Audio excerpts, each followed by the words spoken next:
Halo Banjarnegara, untuk pertama kalinya kita berjumpa melalui video bergambar yang menceritakan tentang pajak daerah khususnya untuk daerah Kabupaten Banjarnegara.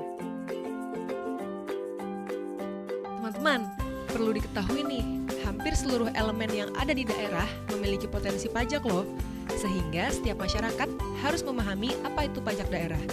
Nah, apa sih pajak daerah itu? Pajak daerah adalah pajak yang dikelola oleh pemerintah tingkat 1 dan 2 yang mana hasilnya dipergunakan untuk pengeluaran rutin dan pembangunan daerah.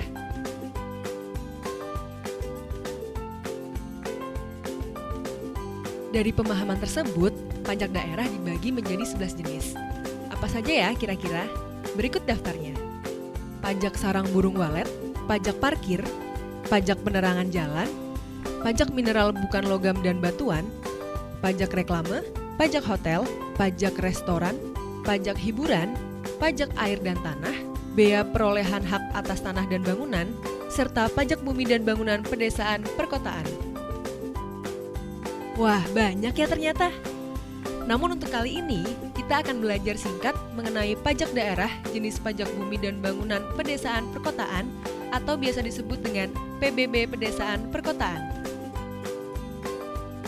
Menurut Peraturan Daerah Nomor 16 Tahun 2010, pajak bumi dan bangunan pedesaan dan perkotaan adalah pajak yang dipungut atas tanah dan bangunan yang dimiliki secara sah dan diambil manfaatnya oleh orang pribadi maupun badan perusahaan. Artinya, setiap jengkal tanah yang dimanfaatkan dan setiap ruang bangunan yang digunakan untuk kepentingan hidup manusia dikenakan PBB pedesaan perkotaan. Tapi, ada beberapa pengecualian untuk bumi dan bangunan yang tidak terkena pajak loh, seperti tempat ibadah, puskesmas, kantor kelurahan, gedung desa milik kelurahan, dan sejenisnya, karena digunakan untuk kepentingan umum dan non-profit. Melihat pendalaman tersebut, setiap masyarakat Banjarnegara yang sah secara administrasi negara dan memetik manfaat atas bumi dan bangunan dikenai PBB pedesaan perkotaan. Contohnya, pemilik kos, pemilik warung makan, pemilik toko, pemilik tempat fitness, dan pemilik peternakan. Dari sisi geografis, Banjarnegara terbagi menjadi 20 kecamatan di mana setiap daerahnya memiliki sumber daya yang berbeda. Masing-masing sumber daya memiliki potensi yang berbeda-beda pula. Ada potensi nilai jual yang nantinya menjadi dasar nilai jual objek pajak dan ada potensi sosial masyarakat yang nantinya menjadi nilai jual objek pajak tidak kena pajak.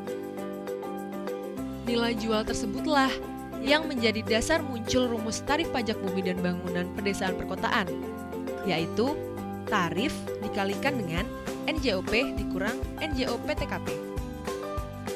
Bila mana ada mutasi objek pajak, maka harus didaftarkan terlebih dahulu ke kantor DPP-KAD atau melalui kelurahan maksimal tanggal 30 Juni. Kemudian, jangka waktu pembayaran bagi objek pajak yang sudah terdaftar adalah 6 bulan terhitung mulai 1 Maret dan berakhir pada 30 Maret.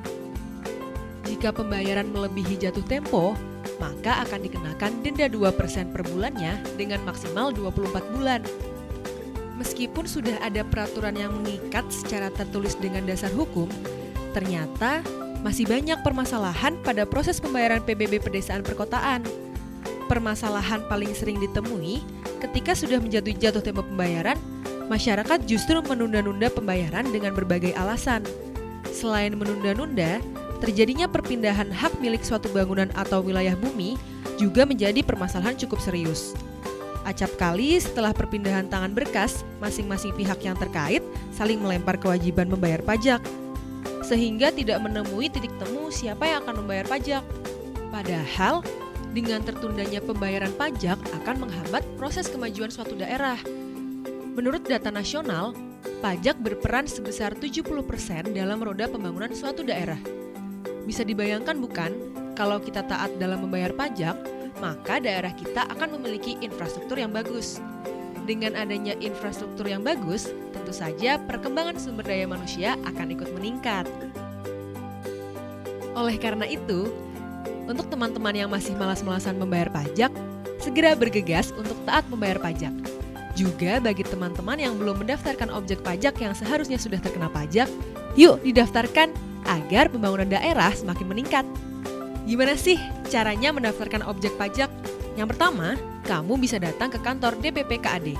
Selanjutnya, daftarkan diri kamu dengan kartu identitas ke loket pendaftaran. Lalu, isilah lembar SPOP dan LSPOP sesuai dengan instruksi. Kemudian, diserahkan ke kantor DPP KAD maksimal 30 hari setelah hari pengambilan berkas SPOP dan LSPOP. Jangan khawatir, petugas pajak akan senantiasa membantu proses pengisian formulir atau berkas jika pendaftar belum mengerti sepenuhnya apa yang harus diisi. Demikian sekelas info mengenai pajak daerah, khususnya pajak bumi dan bangunan pedesaan perkotaan di Kabupaten Banjarnegara. Semoga teman-teman tercerahkan ya, dan disegerakan untuk membayar pajak sesuai dengan undang-undang yang berlaku. Ayo, bayar pajak!